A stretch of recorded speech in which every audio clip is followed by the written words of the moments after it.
Detectives didn't realize it at first. There was no panic, no visible fear, no emotional reaction that stood out, but something about him felt rehearsed. And by the time the interview was over, investigators weren't asking if he did it anymore.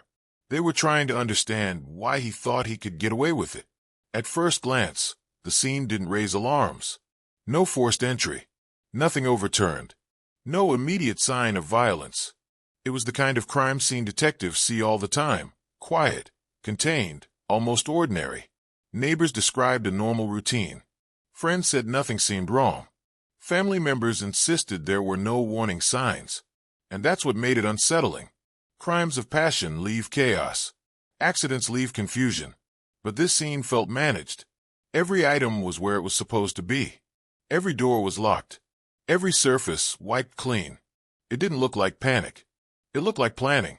When police spoke to him for the first time, he didn't resist. In fact, he welcomed the conversation. He answered questions before they were finished. He offered explanations no one had requested. He filled silences immediately. To most people, that would seem cooperative. To detectives, it was a warning sign.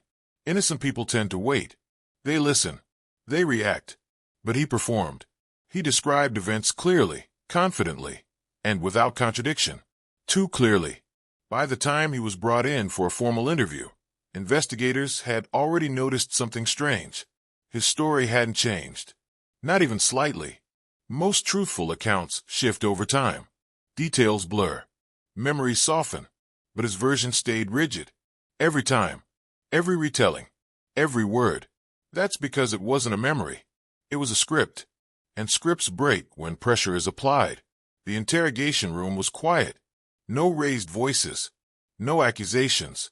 Detectives let him talk. They asked open-ended questions, the kind designed to reveal natural thought patterns. He responded instantly. No pauses. No uncertainty. And then something subtle happened. When asked about a minor part of the timeline, he corrected the detective. Once could be coincidence. Twice could be confidence. 3 times? That's control. Liars don't estimate. They assert. Then came the moment investigators would later replay again and again. A simple question. Not about guilt. Not about motive. Just clarification. His answer included a detail that had never been shared publicly. Not in press releases. Not with family. Not anywhere. The room fell silent. Detectives didn't interrupt him. They didn't challenge the statement. They let him continue. Because people who think they're smarter than the police always make the same mistake next. They try to explain. His posture changed. He leaned forward. Hands tightened. Breathing slowed. For the first time, he asked a question. Why are you asking that? Detectives didn't answer. They didn't need to. From that point on, his story began to fracture. Small changes. Word substitutions. Rephrasing. He realized too late that precision had trapped him. Criminal psychologists see this pattern often. Killers who believe they're intelligent don't rely on luck. They rely on control. Control of the timeline, the narrative, other people's perceptions. But investigations aren't solved by force. They're solved by patience. And ego is loud. By the end of the interview, detectives didn't need a confession. They had inconsistencies. They had knowledge leaks. They had behavioral shifts. Most importantly, they had proof that he knew things he shouldn't. The killer didn't outsmart the police. He exposed himself by trying to.